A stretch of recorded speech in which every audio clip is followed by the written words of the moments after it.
welcome to the UCM Interface Bible Study Podcast, isang Bible study podcast by Pinoys for Pinoys, hosted by UCM Interface, ang young adults community ng Union Church of Manila. Taglish conversational, expository, or inductive study method. Di kami experts, most of us are young professionals, but we do try our best to study context and let scripture speak for itself. Sa aming book studies and special topics, yung goal namin is to provide you with materials to help you live, work, speak, and serve as a follower of Jesus Christ. Thanks for joining us! At kung trip nyo itong ginagawa namin, please subscribe, share with your friends and family, and please rate and review the podcast as it helps others discover this program. Hello everyone, my name is Gutch, isa akong commercial voice artist. Ako naman si Rainier, ang director ng Young Adult Ministry sa Union Church of Manila. Ako naman si Gunnar, and I work for an IT company in Ortigas. Okay, hello everybody. Let's get down to business. This is our fourth I am saying ni Jesus sa John, which is the I am the good shepherd sa John 10:11 to 21. Probably one of the most familiar I am sayings ni Jesus, ano? Oh. It's also directly connected sa last I am saying na yung I am the gate for the sheep sa verses 1 to 10, which was our last episode. So that's correct. For our listeners, it would be best if you get to listen to yung previous episode before you jump into this, kasi maraming mga themes to na parang magkakapareho na nga yung conversation kasi it's just one scene lang to eh. Right. And as we mentioned also, this is just a continuation of chapter 9. Continuation pa to. Hindi pa tapos. Okay, so before we go through our discussion, let's go through our reading. 3, 2, 1, and John 10:11 to 21. I am the good shepherd. The good shepherd lays down his life for the sheep. He who is a hired hand and not a shepherd, who does not own the sheep, sees the wolf coming and leaves the sheep and flees, and the wolf snatches them and scatters them. He flees because he is a hired hand and cares nothing for the sheep. I am the good shepherd. I know my own, and my own know me. Just as the Father knows me, and I know the Father, and I lay down my life for the sheep. And I have other sheep that are not of this fold.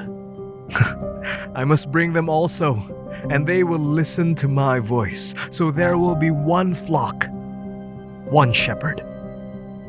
For this reason, the Father loves me, because I lay down my life that I may take it up again. No one takes it from me, but I lay it down of my own accord. I have authority to lay it down, and I have authority to take it up again. This charge I have received from my Father. There was again a division among the Jews because of these words. Many of them said, "He has a demon and is insane. Why listen to him?" Others said, "These are not the words of one who is oppressed by a demon? Can a demon open the eyes of the blind?"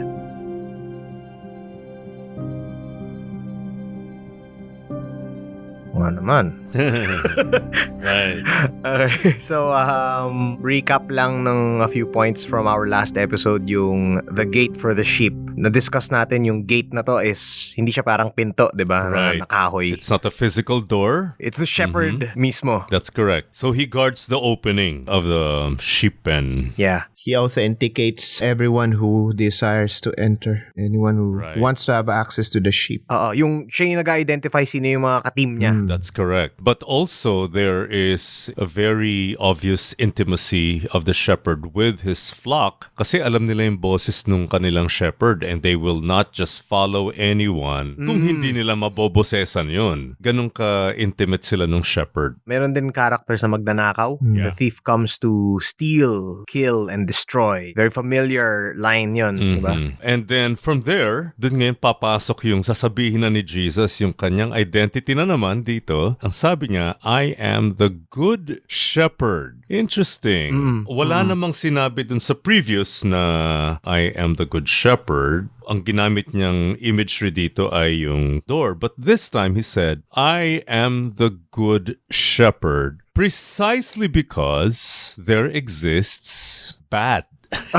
shepherds. Oo Di nga, ba? oo nga, oo. Meron kasing bad shepherds, and Jesus wants to distinguish the bad shepherds from the good shepherd, at siya yun. That's right, that's right. Na-describe na natin kung sino itong mga bad shepherds na to. Religious leaders. Yung mga Pharisees. Right, the teachers of the law, and in fact, the whole Sanhedrin, the elders, the chief priests, they are supposed to be the caretakers of Israel, the people of God. Pero ang nangyari, sila pa yun ang aabuso. They would use their power to exploit, abuse, manipulate, dominate the people of God for their own interests. I remember yung verse na yung you devour widows' houses. Yeah, Sila na nga dapat yung nagtuturo tungkol sa Panginoon, and then sila pa yung nagnanakaw. Right. So the first thing that we have to realize here, meron kasi talagang bad shepherds. And Jesus is the good shepherd. Kaya lang, minsan, itong ating portrait ng good shepherd overly sentimentalized. Medyo romanticized yung tingin natin dun sa shepherd. Pang postcard. O yung mga postcard na Hallmark kind of. May Hallmark pa ba? Meron pa naman. Meron pa Grabe ba? siya. Okay. Pero di ba yun yung mga the Hallmark portrayal of Jesus as the good shepherd? Ang linis nung damit, bagong plancha, yung buhok parang bagong shampoo, naka-conditioner pa. Alam mo yung ganong kalinis. Very kind, harmless. Tapos may bit-bit siyang lamb. Usually ganun may bit-bit na tupa. Yeah. Pero hindi ganun. Kasi napaka-dangerous, napaka-risky, napakabigat ng trabaho ng isang shepherd, and his job is not glamorous at all. Unlike the usual portraits that we see or attempting to describe what a good shepherd looks like. Kailangan malinaw yan sa atin. When we say good shepherd, tanggalin natin yung ating overly sentimentalized or romanticized portraits of the good shepherd. Naalala ko lang din yung, kasi di ba si David was a shepherd? Yeah. Alam ko inattack ng bear or something. Tama ba? Or lion, I think. Bear and lion. So parang yung real danger na talagang hindi to chillax lang na baka mapatay ka dito sa trabaho na to. Exactly. And then number 2, may paulit-ulit kasi ditong phrase na sinasabi si Jesus. And this is what the good shepherd does. In verse 11, sabi niya, he lays down his life for the sheep. Now this is repeated in verse 15. I lay down my life for the sheep. And then again in verse 17, I lay down my life. Also in verse 18, he said it twice. I lay it down of my own accord. And then he says, I have authority to lay it down. That's about 5 times he said, I lay it down. Therefore, if something is repeated, ano ibig sabihin? You should really take note of it. You have to take note of it. And also, in this passage, it means that this is what we need to give emphasis to. Ito yung bibigyan natin ng pansin. The good shepherd lays down his life for the sheep. So tuloy na natin to. This is what he said right away in verse 11. I'm the good shepherd lays down his life for the sheep. And then he will provide for us a contrast between the good shepherd and the bad ones. So ngayon, paano niya dinidescribe itong mga bad shepherds, also known as the hired hands or hirelings? Ano ba yung hirelings or hired hands? Yung mga temporary labor lang yan. Kung short-handed, you hire these people, kahit na hindi sila gano'ng experienced, wala sila gano'ng investment or connection do sa ginagawa mo, just need an extra pair of hands. Tsaka andun lang sila for the money. Right. So, hindi dahil sila may-ari, he just adds, parang ano lang to, additional help lang. Ito yung magkakaroon niya ng comparison. Sabi niya, the hired hand is not the shepherd. Kasi yung shepherd ang merong pag-aari. If you're a hired hand, you are not the shepherd because you don't own the sheep. That's right. Then he will explain it further. Dahil nga, arkilado lang to mga to, he will then describe the behavior. When trouble comes, anong mangyayari? Sa verse 12. Sabi, sees the wolf coming and leaves the sheep and flees, and the wolf snatches them and scatters them. So pinabayaan niya yung sheep kapag the first sign of danger. Kasi bayaran lang sila. Kasi bayaran ka lang. Hindi naman kanila yung sheep eh. And therefore, ang priority niya ay yung buhay niya at safety niya. Okay. Alright? So, importante to. Kailangan makita agad natin na, as verse 13 says, he runs away because he's a hired hand and cares nothing for the sheep. Wala siyang commitment. Wala siyang devotion. Wala rin naman siyang investment dito sa mga sheep na to. Ano lang ang purpose niya doon? Kumita lang. Pagka dumating na yung danger at na-endanger na yung life niya, bahala na kayo. Takbo na to. Every man for himself.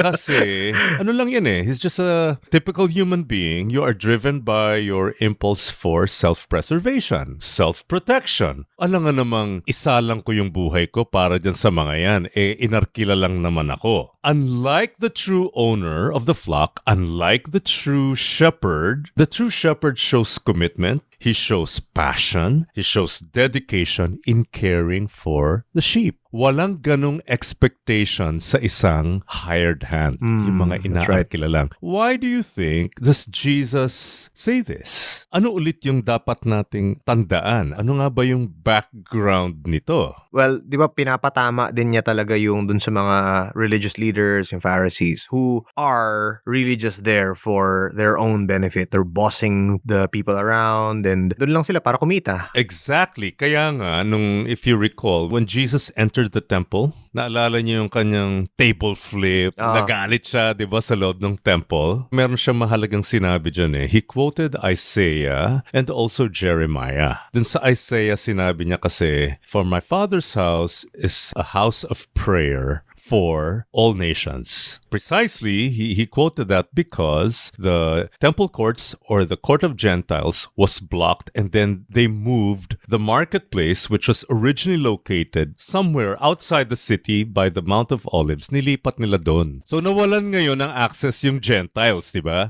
May spot dapat for the Gentiles to worship God, yeah. Pero itong Sanhedrin, they deprived the Gentiles of that place that God designated for them. Maganda yan dahil meron niyang relevance mamaya. Eto pa, he quoted also Jeremiah. Ang sabi niya, "But you have made it into a den of thieves." Den of thieves or den of robbers. Convert ninyo ito into a den of thieves. Ano ibig sabihin nun? Aba, you made it into a safe place for plunderers. You made it into a safe place, not for worshipers, but for people who exploit. For people who steal. Such as, for the Gentiles, ito yung lugar nila. Ninakaw nyo. Tinanggalan na nila ng karapatan yung Gentiles. Kasi kung titingnan mo yung mga archaeological discoveries, meron dyan mga tablets, may mga stones, nakamark doon na parang warning the Gentiles, do not enter. Dahil pag pumasok kayo, mamamatay kayo. Yun ang nakalagay doon. Tinanggalan na ng karapatan. Magnanakaw sila. But they're also robbing the people of God. Marami silang ninanakaw sa taong bayan. So, itong temple, naging ano na talaga siya? Seat of corruption, seat of injustice, when it's supposed to be the place where you encounter God. Ang layo na, no? Kaya itong mga to, ang interest lang nila iniisip nila.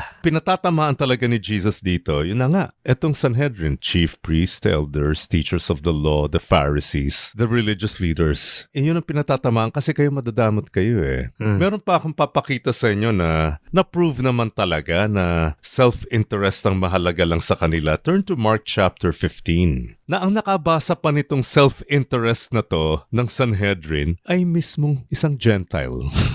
Isang Gentile ang nakabuko na, ay, kaya nyo lang ginagawa yan. It's because of your self-interest. Tingnan natin to ha. Mark chapter 15 verses 9 and 10. And he answered them, saying, "Do you want me to release for you the king of the Jews? For he perceived that it was out of envy that the chief priests had delivered him up." Si Pilato na to. Oh, si Pilato na to. Basa na niya. Basang-basa ni Pilato na it's only out of self-interest that the chief priests have delivered Jesus to him. Okay. ESV said envy. Tama rin naman yung translation kasi nung NIV that it's out of self-interest. So pareho yan. Envy or self-interest. Pwede siya. Kasi nga Jesus to them represents a threat. He is a moral threat to the Sanhedrin who only want to hold their positions of power. Gusto nila maghari-harian. Ayaw nila yung hari. Oo.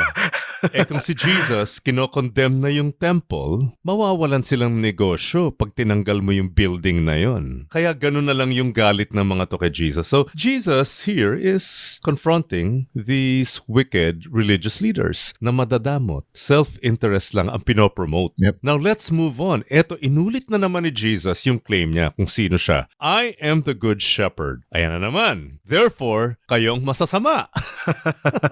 Kayo kasi ang masasamang shepherds. And then he said, I know my sheep and my sheep know me. What therefore exists between them? My relationship. There is a relationship. And it's probably also related to the few verses before about my sheep know my voice. Uh-huh. My sheep hear me. Ang ganda, di ba? There is a shared intimacy with his flock, his own people. Tapos, nakakatawa dito, bigla siyang nag-shift. He slipped out of the parable kasi bigla niyang inexplain yung intimacy na to kung saan nakabase. O ano yung model nitong intimacy na to? Ano daw yung model ng intimacy? I'll read.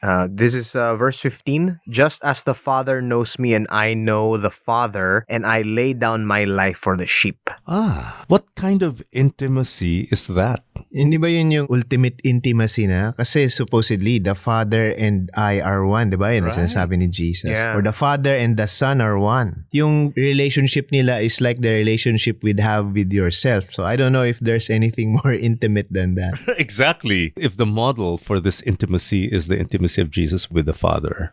Wow. Kasi yun ang basihan ng intimacy din ni Jesus with his people.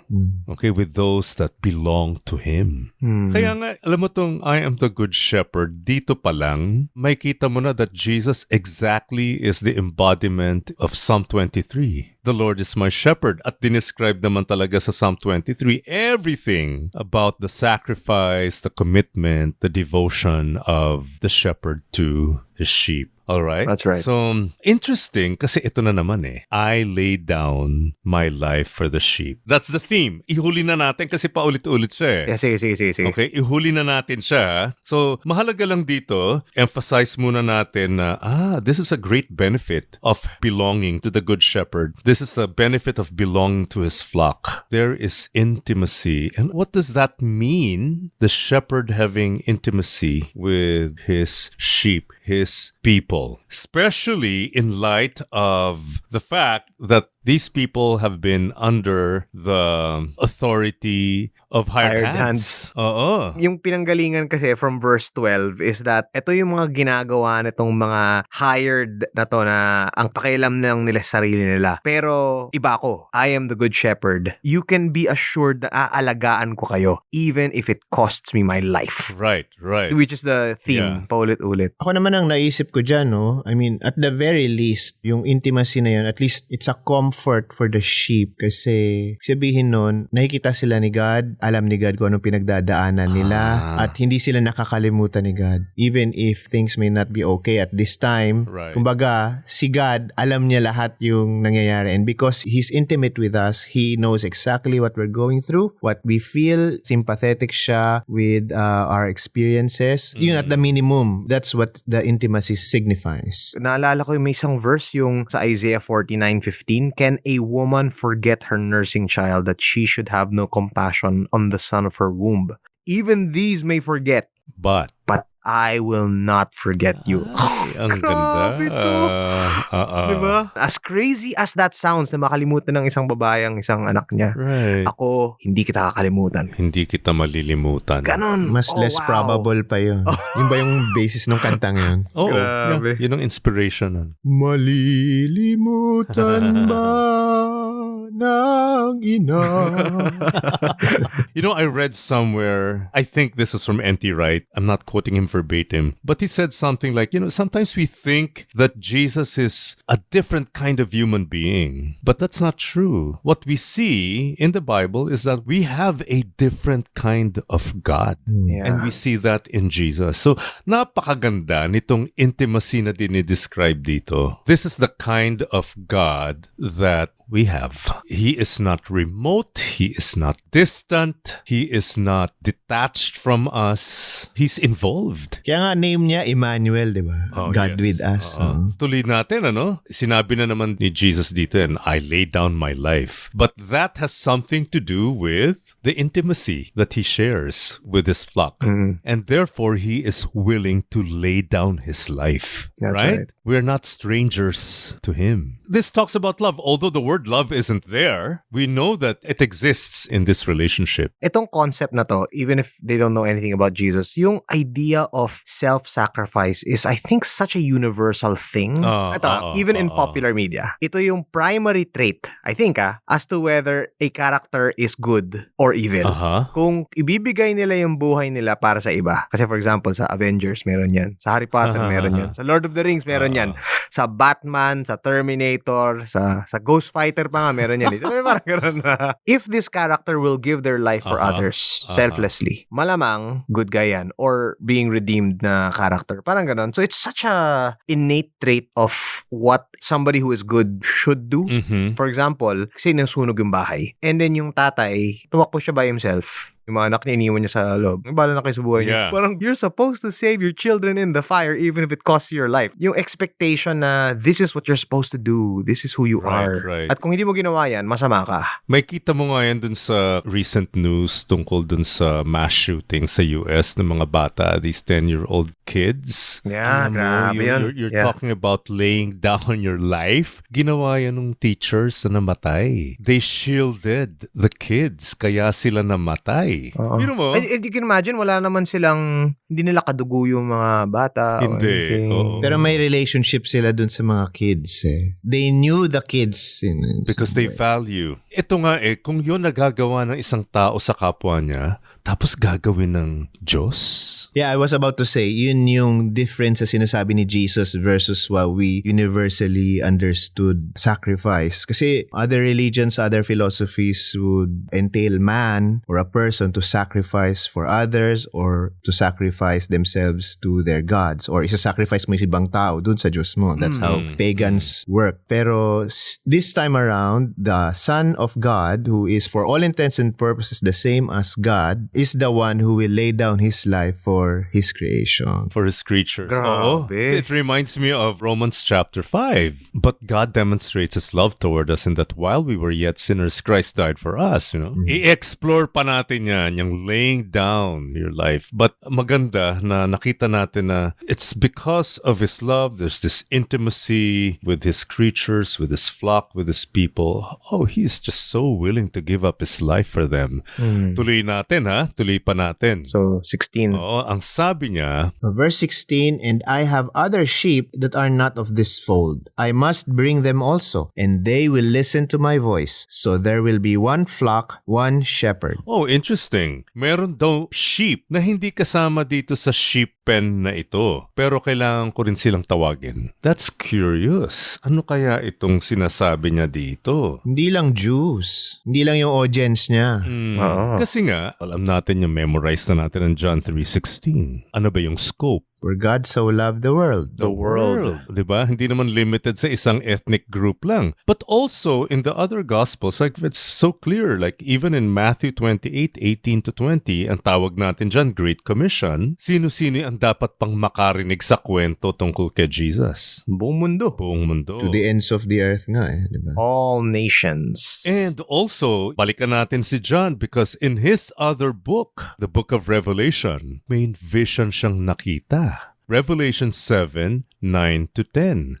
After this I looked, and behold, a great multitude that no one could number, from every nation, from all tribes and peoples and languages, standing before the throne and before the Lamb, clothed in white robes, with palm branches in their hands, and crying out with a loud voice, Salvation belongs to our God who sits on the throne and to the Lamb. Wow. Every nation. So yung scope ng ministry ni Jesus, although it looks like it's just focused on Israel, hindi totoo yun. Why? Gutch, could you please read Psalm 82 verse 8? There are actually so many other references, but let's just read that. Arise, O God, judge of the earth, for you shall inherit all the nations. Inheritance na kasi yun eh. Kanya yun eh. Mm-mm. And it's time to reclaim God's inheritance. So Jesus came not just for the Jews, but it's to reclaim the nations because the nations belong to the Father. Yan ang iaalay sa Ama. At kasama lahat tayo doon sa gawain yun. And this is shocking. Bakit kaya medyo radical pakinggan itong message na to?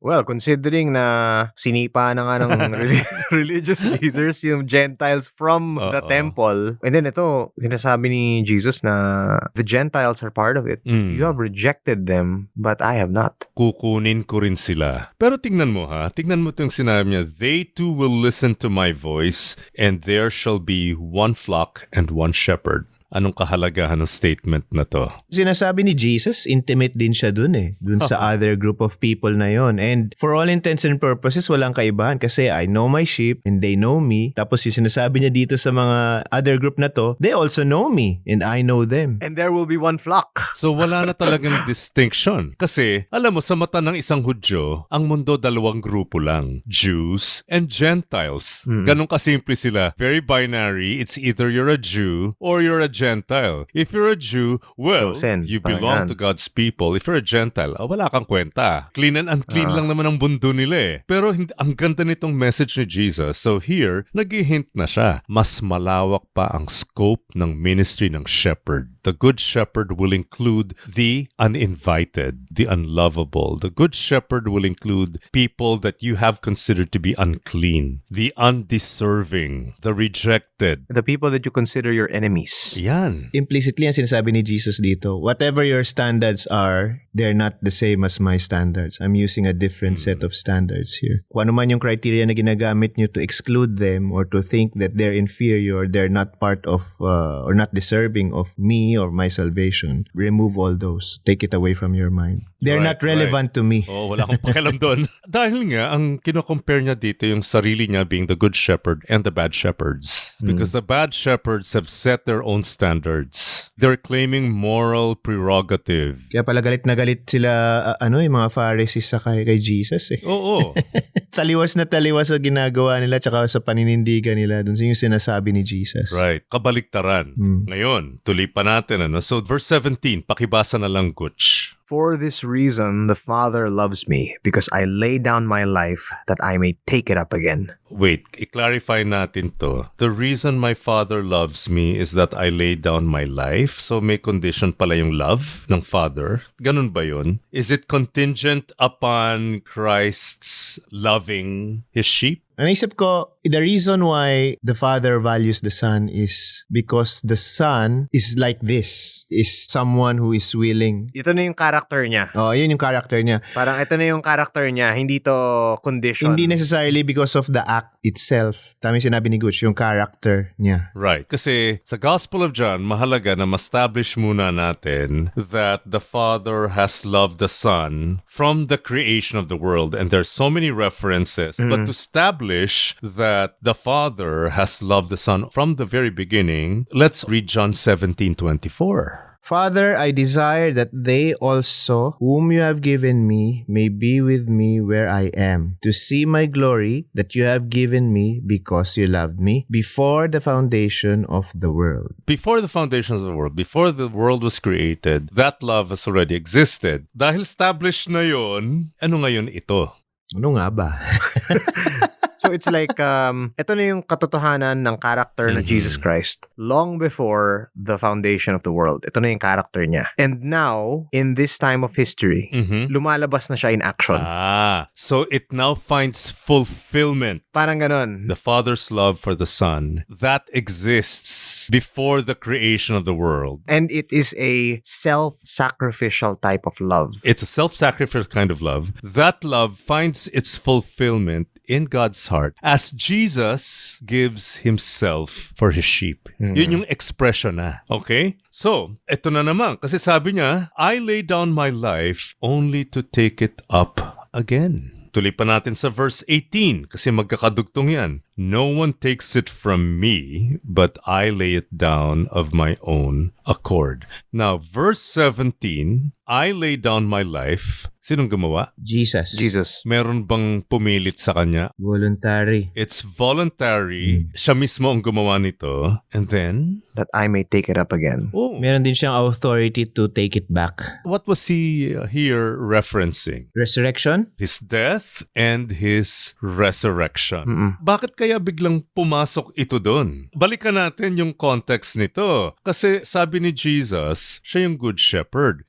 Paulit-ulit na niyang sinasabi, handa akong ibigay ang buhay ko. But then he said, I lay down my life only to take it up again. Why does he have to say that? Maganda na rin naman yung I lay down my life period. Naisip ko, hindi ba yan yung ine-emphasize niya yung sovereignty niya over everything that happens to him and most especially yun sa kanyang sariling buhay. So, yung authority ko does not just end with just giving it. I am powerful enough to take it back again. Naisip ko din, this is another one of those differentiating factors sa sinasabi ni Jesus versus all other messiahs or supposed saviors who came before and after him. Kasi when someone sacrifices his life, kahit doon sa mga stories, yun na yung end.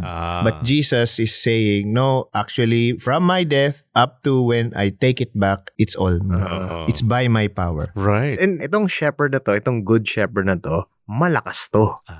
Hindi mo papatay to. Kasi pag namatay ka lang, inalay mo yung buhay mo, namatay ka, period. Bayani ka. Patatayuan ka na lang ng monumento so people will be inspired by your story. Pero hindi natapos pala dun.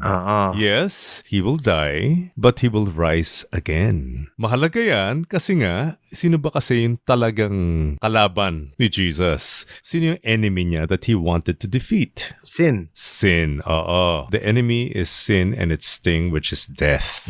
So, this gives hope to the sheep. Kasi imagine mo na naman kung yung sheep may shepherd, mabait nga yung shepherd, pero Namatay. wala naman kapangyarihan.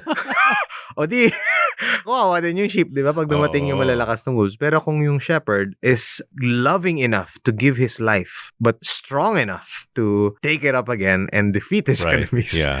Okay tong shepherd na to. Malakas to. Yeah, maganda sana kung pag-usapan pa yung resurrection, but of course, that will be another episode kasi napakalalim, napakayaman ng implications ng resurrection ni Jesus. But here, he's already hinting, hindi ako basta-basta mamamatay lang, mabubuhay ako ulit. And ako mismo ang may authority nito. So, he continues now in verse 18. No one takes it from me, but I lay it down of my own accord. I have authority to lay it down, and I have authority to take it up again. So, as we discussed, this charge I have received from my Father. He just expanded it, meaning, one, his sacrifice was voluntary. Yeah. No one takes his life from him, but he lays it down. And as far as the control, it lies not with other people. Oh, I have authority. Siya lang. Of course, we don't have time to talk about the death of Jesus and his suffering. Pero kasi sa punto ng passion ni Jesus, he seemed to be very passive. Na ang active na characters, yung Sanhedrin, si Judas, Sila si Pilate. Caiaphas, yung mga ganun, diba? Si Pilate. So sila yung active Ito nga yung I have authority to lay it down and I have authority to take it up again. May specific siyang sinabi kay Pilate sa John 19. So sa dulo na to. So Pilate said to him, "You will not speak to me?" Sabi mo, diba? Passive si Jesus. Sabi ni Pilate na, "Do you not know that I have authority to release you and authority to crucify you?" Diba? Parang nasa akin nasa kamay ko ang buhay mo. Tapos sabi ni Jesus sa kanya, "You would have no authority over me at all unless it had been given you from above." So all these events, all these things that happened, during his passion, hindi ibig sabihin na dahil mukhang passive si Jesus, wala siyang control. Kasi maliwanag na siya pa rin ang may control ng events na yun. And that's really mind-boggling, right? So dito, he is claiming that authority. This is all because it's from the Father. This command I received from my Father. He is a faithful Son. This is God's will, and I will obey my Father. Okay, sanabi natin paulit-ulit to I lay down my life. I lay it down of my own accord. I lay it down. Paulit-ulit niyang sinasabi. Tignan natin muna, bakit kaya mahalaga ito? First of all, dun sa kanyang disciples. Siyempre, ang audience dito malawak-lawak no? But the disciples were there also listening. Kasi di ba meron pa rin silang idea that Jesus is a political ruler or political leader. So, ibig sabihin, ba ina-expect nila as a political leader, the story will end with him on top, on the throne. Defeating Rome or whoever the enemy is. Yeah. So, Jesus is already countermanding that narrative and telling them, no, don't be surprised if I, end up dead. If I die, because it's all part of my plan and that's what actually I intend to do. Hindi yun parang it will happen to me, hindi ko na ma-prevent. No. Ang sinasabi ni Jesus, I intend to give up my life. So I guess it's a way of correcting his disciples at the same time trying to strengthen them in the coming days. Kasi may magugulat sila kasi alam niya tataob yung mundo nila. Right. Babaliktad yung mundo nila when he dies. And to add to that, yun yung expectation din nila na pagdating ng Messiah, tatalunin niya yung mga kalaban. Right. Ini-imagine nila will be the same way that the other kingdoms of the world will do it. Na it's power and glory and dominance. And Jesus, the king, comes and says, no. My kingdom has a different way to do it. And it's going to be through self-sacrifice.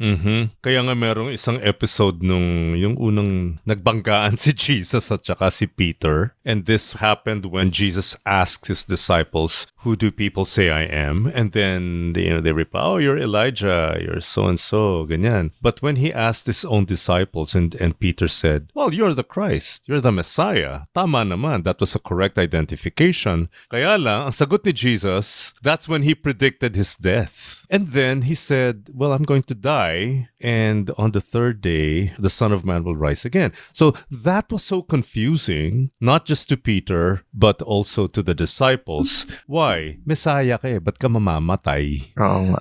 Diba?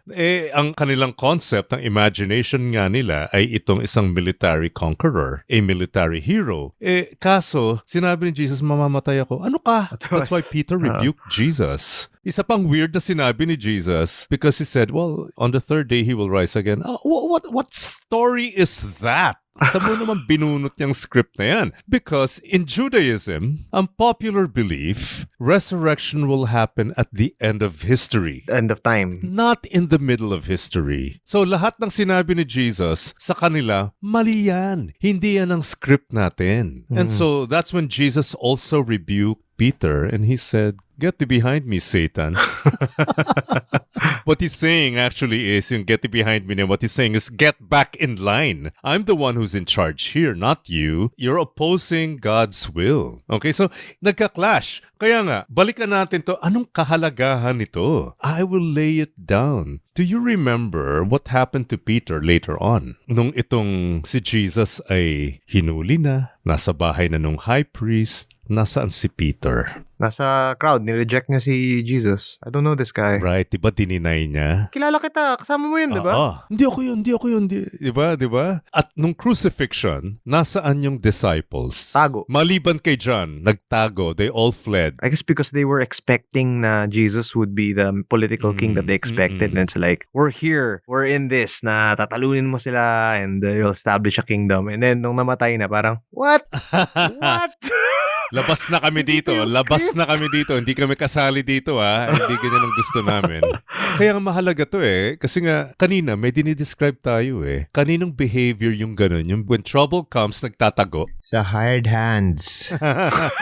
So the disciples, they all behaved like they were hired hands. They're not behaving like they're true shepherds. Pagpunta natin sa John chapter 21, verses 15 to 17, this was the reinstatement of Peter. Anong sinabi ni Jesus? When they had finished breakfast, Jesus said to Simon Peter, Simon, son of John, do you love me more than these? He said to him, Yes, Lord, you know that I love you. He said to him, Feed my lambs. Verse 16, he said to him a second time, Simon, son of John, do you love me? He said to him, Yes, Lord, you know that I love you. He said to him, Tend my sheep. He said to him the third time, Simon, son of John, do you love me? Peter was grieved because he said to him the third time, do you love me? And he said to him, Lord, you know everything. You know that I love you. Jesus said to him, feed my sheep. Oh, man.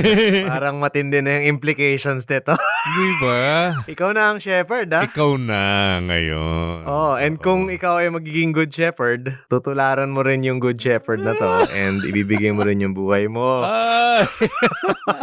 Ganun pala siya. Ganun pala siya.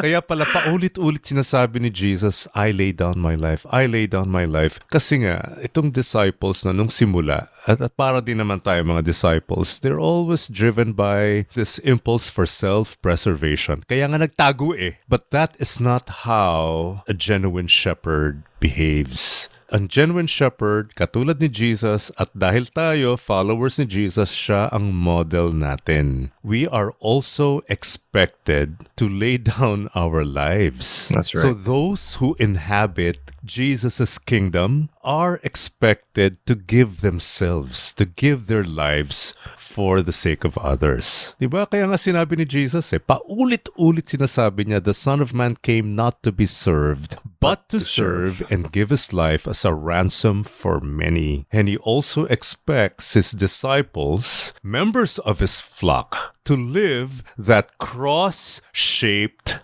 life. Kaya yung implications talaga when we say na let's be more Christ-like, ang bigat nun. Hindi to let's just be nice. Ano itsura nun sa pera natin? Ano itsura nun sa oras natin? Ano itsura nun sa relationships natin? Are we gonna act like hired hands na andito lang ako pagka prosperity tsaka mga hashtag blessed, mga ganun. Pero pagka problema na, takbo na ako. Right. Magpahirapan na, wala na, ayoko na yan, di ba? Kaya maganda pala itong sinasabi ni Jesus na to, I lay down my life. He's setting the example. Yeah. This is how we are to live our lives. Because Jesus is cross-directed. Talagang dun papunta yung buhay niya di ba? And so, we, his followers, are also called to deny ourselves and take up our crosses daily. So we live a cross-shaped life. Mabigat to. The demand, no? Oo. Kaya tingnan mo, di ba yung reaction ng mga tao after Jesus said these words in verses 19 up to 21? Parang medyo nagkagulo-gulo yung audience eh. Sabi, the Jews who heard these words were again divided. So hindi nila maintindihan talaga, saan ko ba ilulugar tong si Jesus? No? Many of them said, he is demon-possessed and raving mad. Why listen to him? Extreme. Again, identifying Jesus as someone who's colluding with the enemy. Can you imagine these are God's very words, delivering words of eternal life? And this was their response. He's a demon. Yung isang grupo, sabi, Others said these are not the words of one who is oppressed by a demon. Can a demon open the eyes of the blind? Nangyayari na yung sinabi ni Jesus, the sheep know me.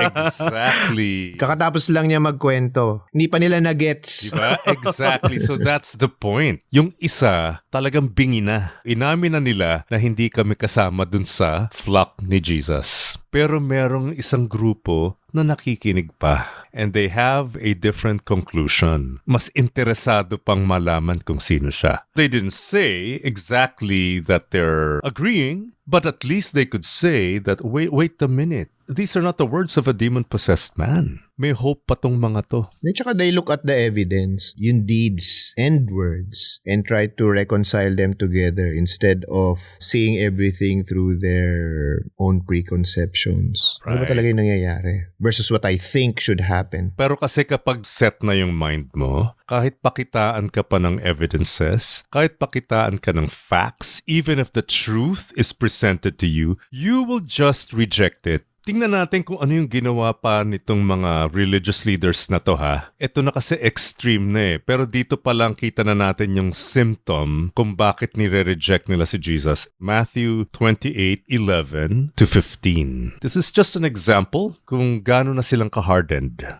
So this, nangyari na yung resurrection And then while they were going, behold, some of the guard went into the city and told the chief priests all that had taken place. And when they had assembled with the elders and taken counsel, they gave a sufficient sum of money to the soldiers and said, "Tell people his disciples came by night and stole him away while we were asleep. And if this comes to the governor's ears, we will satisfy him and keep you out of trouble." So they took the money and did as they were directed. And this story has been spreading among the Jews to this day. Hindi man lang nila na parang, uy, parang totoo yata yung sinabi niya, no?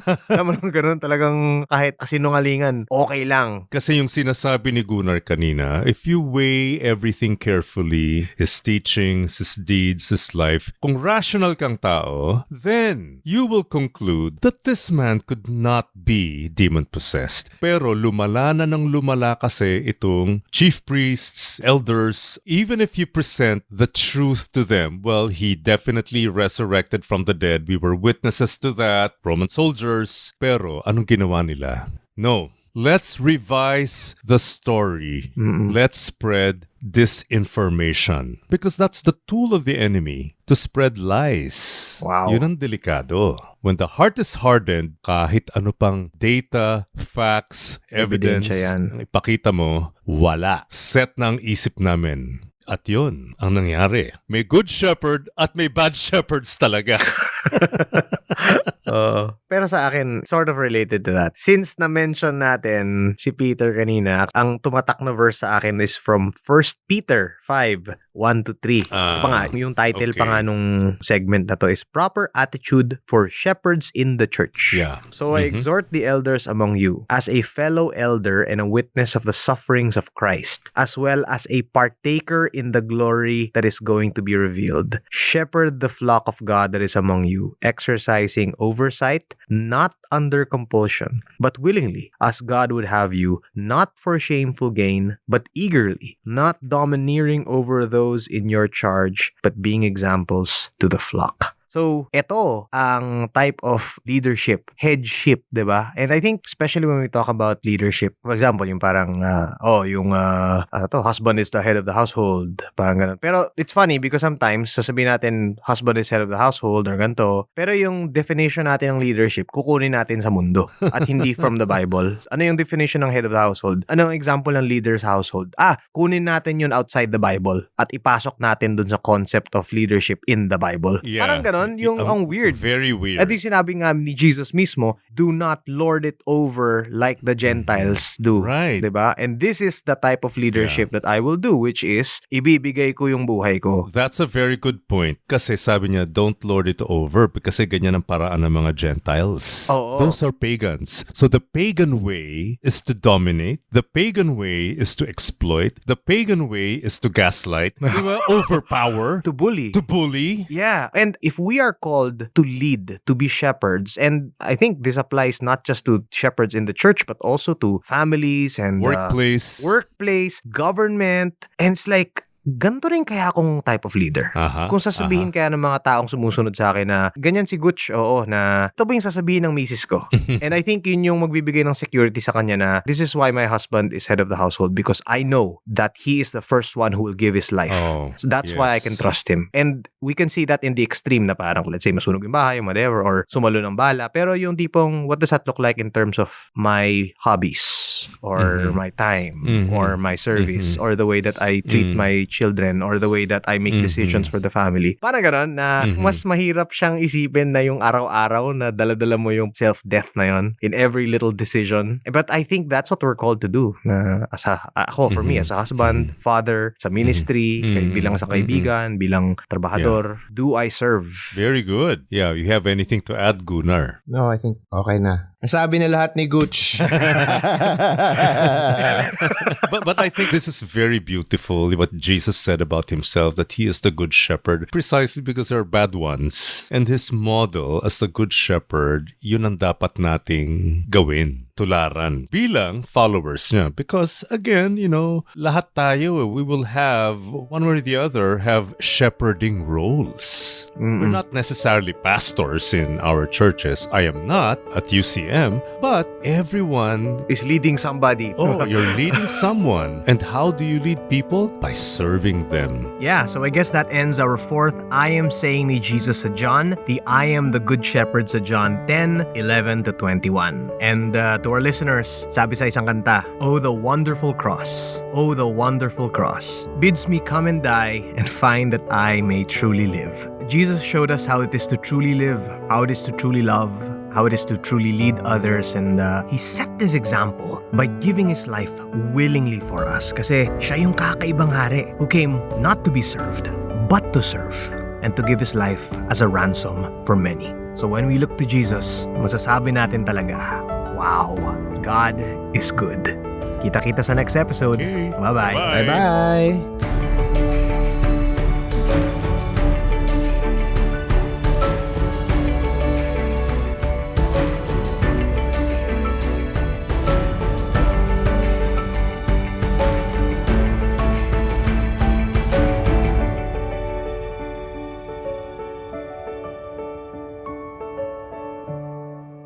Thanks for listening to the UCM Interface Bible Study Podcast. If you want to know more about our ministry, check out the UCM Interface Facebook page or email us at ucminterface@gmail.com. Join us at Union Church of Manila, Rada, Corner Legazpi, Makati City. Our Sunday services are also on YouTube. Thanks and God bless.